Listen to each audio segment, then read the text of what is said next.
ก็ต้องขอบคุณไอ้เกษมอีกครั้งหนึ่งนะครับที่ได้กรุณาเอารถมาช่วยวัดฝายหินอีกครั้งหนึ่งนะครับ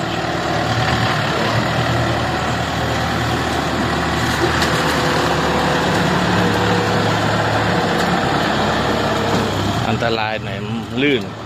มันเต็มเกินครับเต็มเกิน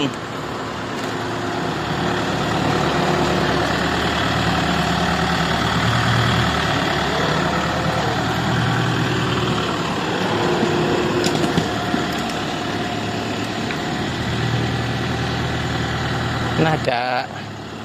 ตัวนี้น่าจะย้ายได้คือเอาหน้ามาอีกฝากหนึ่งเพราะว่าตรงนี้มันโชว์หน้าเกินเนี่ยด้านนี้นะครับ